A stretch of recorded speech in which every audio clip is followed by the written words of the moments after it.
Shalom, salam sejahtera bagi kita sekalian dimanapun kita berada saat ini. Semoga kita semua ada dalam keadaan sehat dan diberkati oleh Tuhan. Saat ini kita akan bersama-sama merenungkan firman Tuhan bersama Gereja Toraja Jemaat Laharoi Telo Baru. Sebelum kita membaca dan merenungkan kebenaran firman Tuhan, mari kita satu di dalam doa, kita berdoa. Kepadamu ya Tuhan, kami naikkan pujian dan syukur kami atas segala berkat kasih karunia-Mu kepada kami semua anak-anak-Mu. Terlebih khusus pada saat ini Tuhan, Engkau memberkati kami, menjaga, menyertai kami sehingga kami ada sebagaimana kami ada pada saat ini. Dan pada saat ini ya Tuhan, kami akan bersama-sama membaca, merenungkan kebenaran firman-Mu yang menjadi penguat dalam kehidupan kami. Kiranya kuasa Roh Kudus-Mu menolong, membimbing kami, mengurapi kami semua anak-anak-Mu sehingga firman Tuhan pada saat ini boleh menjadi bagian dan landasan dalam kehidupan kami menjalani hari-hari hidup yang Tuhan anugerahkan untuk kami semua. Tuhan pimpin kami ya Tuhan, dan kami serahkan renungan kami pada saat ini ke dalam tangan pengasihan-Mu mulai dari awal hingga selesainya. Amin. Pembacaan kita hari ini berdasarkan dari Renungan Harian Toraja edisi Jumat 30 Oktober 2020. Kita akan bersama-sama membuka Alkitab kita yang terambil dari kitab Yosua pasal 2 ayat 1 sampai dengan ayatnya yang ke-14. Kitab Yosua pasal 2 ayat yang pertama hingga ayatnya yang ke-14. Firman Tuhan berkata, pengintai-pengintai di Yeriko. Yosua bin Nun dengan diam-diam melepas dari Sitim 2 orang pengintai, katanya, pergilah, amat-amatilah negeri itu dan kota Yeriko. Maka pergilah mereka dan sampailah mereka ke rumah seorang perempuan sundal yang bernama Rahab, lalu tidur di situ. Kemudian diberitahukanlah kepada Raja Yeriko demikian, tadi malam ada orang datang kemari dari orang Israel untuk menyelidik negeri ini. Maka Raja Yeriko menyuruh orang kepada Rahab, mengatakan, bawalah keluar orang-orang yang datang kepadamu itu, yang telah masuk ke dalam rumahmu, sebab mereka datang untuk menyelidik seluruh negeri ini. Tetapi perempuan itu telah membawa dan menyembunyikan kedua orang itu. Berkatalah ia, memang orang-orang itu telah datang kepadaku, tetapi aku tidak tahu dari mana mereka. Dan ketika pintu gerbang hendak ditutup menjelang malam, maka keluarlah orang-orang itu, aku tidak tahu kemana orang-orang itu pergi. Segeralah kejar mereka, tentulah kamu dapat menyusul mereka. Tetapi perempuan itu telah menyuruh keduanya naik ke suatu rumah dan menyembunyikan mereka di bawah timbunan batang rami yang ditebarkan di atas soto itu. Maka pergilah orang-orang itu mengejar mereka ke sungai Yordan, ke tempat-tempat penyeberangan, dan ditutuplah pintu gerbang segera sesudah pengejar-pengejar itu keluar. Tetapi sebelum kedua orang itu tidur, naiklah perempuan itu mendapatkan mereka di atas soto dan berkata kepada orang-orang itu, aku tahu bahwa Tuhan telah memberikan negeri ini kepada kamu dan bahwa kengerian terhadap kamu telah menghinggapi kami dan segala penduduk negeri ini gemetar menghadapi kamu. Sebab kami mendengar bahwa Tuhan telah mengeringkan air laut Tiberau di depan kamu ketika kamu berjalan keluar dari Mesir, dan apa yang kamu lakukan kepada kedua raja orang Amori yang di seberang sungai Yordan itu, yakni kepada Sihon dan Og yang telah kamu tumpas. Ketika kami mendengar itu, tawarlah hati kami dan jatuhlah semangat setiap orang menghadapi kamu, sebab Tuhan Allahmu ialah Allah di langit di atas dan di bumi di bawah. Maka sekarang bersumpahlah kiranya demi Tuhan bahwa karena aku telah berlaku ramah terhadapmu, kamu juga akan berlaku ramah terhadap kaum keluargaku, dan berikanlah kepadaku suatu tanda yang dapat dipercaya, bahwa kamu akan membiarkan hidup ayah dan ibuku, saudara-saudaraku yang laki-laki dan yang perempuan, dan semua orang-orang mereka dan bahwa kamu akan menyelamatkan nyawa kami dari maut.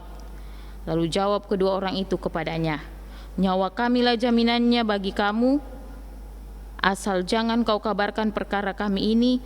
Apabila Tuhan nanti memberikan negeri ini kepada kami, maka kami akan menunjukkan terima kasih dan setia kami kepadamu.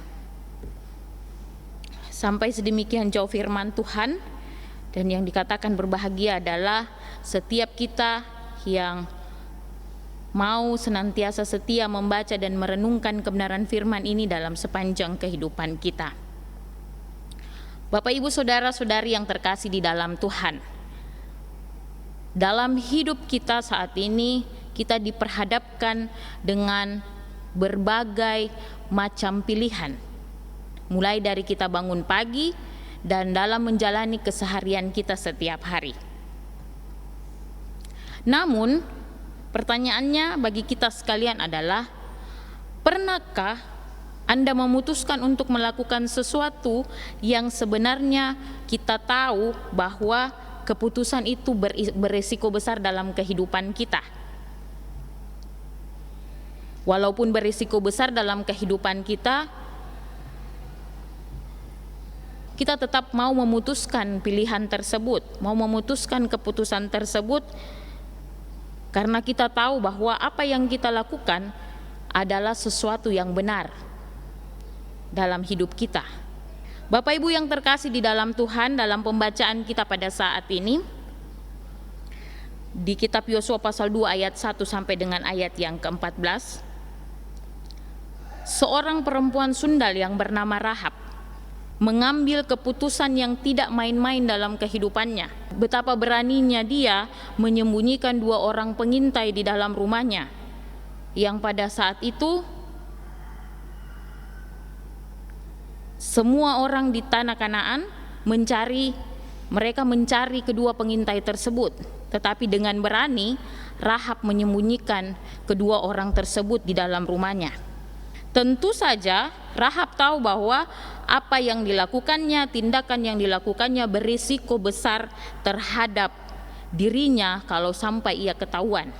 Lalu lantas dari mana keberanian itu muncul dari dalam diri Rahab? Pembacaan kita pada saat ini sesungguhnya menggambarkan dengan jelas bahwa pengalaman hidup Rahablah yang membuat dia begitu berani untuk mengambil keputusan tersebut. Ia sendiri telah mendengar bahwa bangsa Israel mengalami banyak sekali mujizat-mujizat pada saat bangsa Israel keluar dari tanah Mesir. Kalau kita bisa lihat di pembacaan kita di ayat 9 sampai dengan ayatnya yang ke-11. Rahab sudah tahu bagaimana Tuhan menuntun bangsa Israel, menuntun mereka dari tanah Mesir hingga ke tanah Kanaan. Ia mendengar secara langsung apa yang terjadi kepada bangsa Israel, sehingga pelan-pelan dia sudah mulai tertarik sama Tuhan. Dengan diam-diam ia mulai tertarik bagaimana pekerjaan Tuhan, bagaimana Tuhan berperkara dalam kehidupan bangsa Israel. Dalam hal inilah Rahab berani mengambil resiko untuk kemudian mengambil keputusan menyembunyikan kedua pengintai itu di ayat yang keempat. Bapak Ibu yang terkasih di dalam Tuhan, tindakan berani Rahab menunjukkan bagaimana ia mengambil keputusan yang besar dalam kehidupannya, dan ia tahu bahwa apa yang dilakukannya adalah sesuatu yang benar. Apa yang diperbuatnya adalah sesuatu yang juga diinginkan oleh Tuhan. Bapak Ibu yang terkasih di dalam Tuhan, seringkali dalam perjalanan pelayanan kita, dalam segala pekerjaan yang kita lakukan di dalam kehidupan kita, ada hal-hal yang mungkin akan berisiko besar dan berdampak pada diri kita yang harus kita tanggung. Ketika kita memutuskan sesuatu yang menurut kita benar, hal itu bisa berdampak dalam kehidupan kita. Mungkin ketika kita melakukan sesuatu yang benar, kita akan dijauhi oleh orang lain, kita tidak akan disukai, kita akan difitnah, bahkan mungkin yang lebih parahnya adalah kita kehilangan nyawa kita sendiri. Bapak Ibu yang terkasih di dalam Tuhan, kita bisa dikuatkan dari kisah Rahab bahwa bagaimana Tuhan menjaga dan melindungi dia. Tuhan berkata bahwa ketika kita memutuskan pilihan kita untuk mengikut Tuhan, ada kuk yang harus kita tanggung. Pikul salib dan ikutlah aku. Ketika kita memutuskan untuk mengikut Tuhan, ketika kita memutuskan untuk senantiasa menerima Yesus Kristus sebagai Tuhan dan Juru Selamat kita, ada jalan salib yang harus kita tempuh.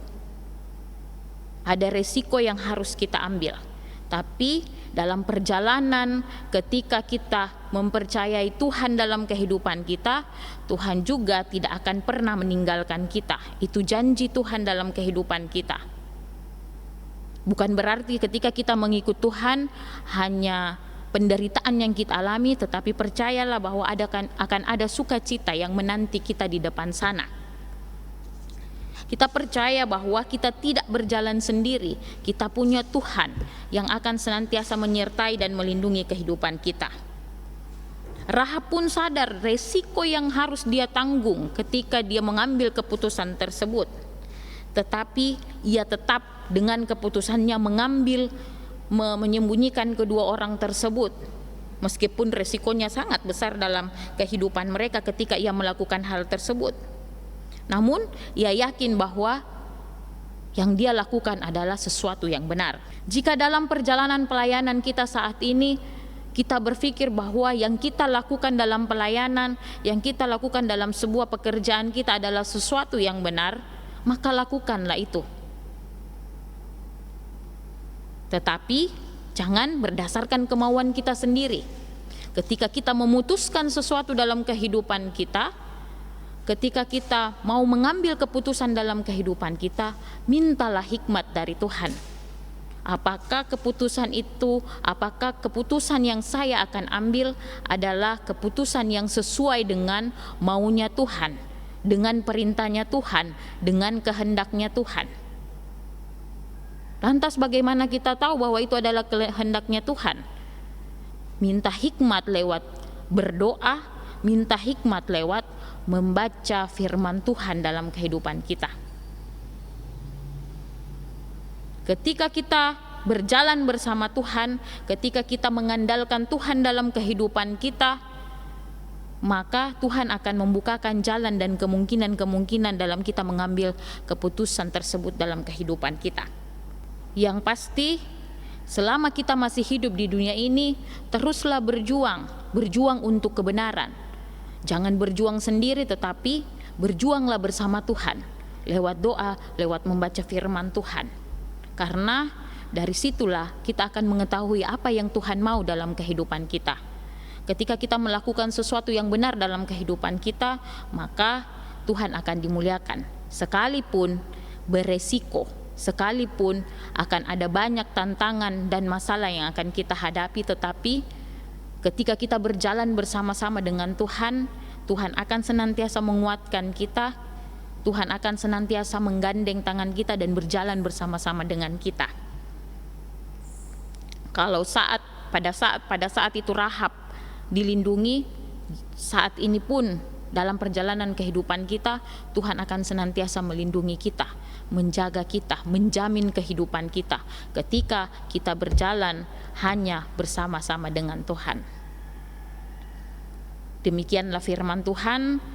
Kiranya firman Tuhan ini akan senantiasa menguatkan kita menjalani hari-hari hidup yang Tuhan anugerahkan untuk kita, dan biarlah kita senantiasa hidup sesuai dengan kehendak Tuhan, hidup sesuai dengan apa yang Tuhan kehendaki dalam kehidupan kita, memuliakan nama Tuhan dan senantiasa menjadi berkat bagi banyak orang. Amin. Mari kita tutup renungan kita pada saat ini, kita berdoa.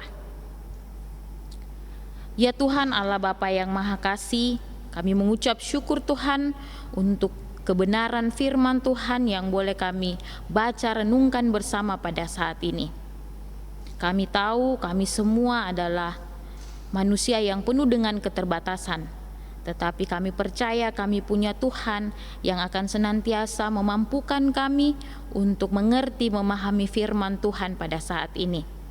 Biarlah ya Tuhan, kami senantiasa hidup dalam kehendak-Mu, berjalan bersama-Mu, dan senantiasa mengandalkan Engkau dalam kehidupan kami, dalam segala keputusan yang kami ambil dalam hidup kami. Ya Tuhan Allah Bapa yang Maha Kasih, Engkau kiranya memberkati hari-hari hidup kami, sehingga dalam hidup kami nama Tuhan dimuliakan dan kami senantiasa menjadi berkat bagi banyak orang yang sedang mendapat masalah. Tuhan tolong, kuatkan. Yang sedang sakit, Tuhan sembuhkan, Tuhan pulihkan. Bahkan dalam keadaan apapun kami saat ini Tuhan, kami mau pertaruhkan hidup kami ke dalam tangan pengasihan-Mu. Pimpinan penyertaan-Mu akan senantiasa menolong, menyertai kami menjalani hari-hari hidup kami pada saat ini. Inilah doa kami Tuhan, syukur kami, permohonan kami, tetapi bukan kehendak kami, melainkan kehendak-Mu yang terjadi dalam setiap langkah kehidupan kami. Haleluya, amin. Demikianlah renungan harian kita pada saat ini. Selamat beraktivitas dan salam sehat untuk kita semua. Tuhan Yesus memberkati.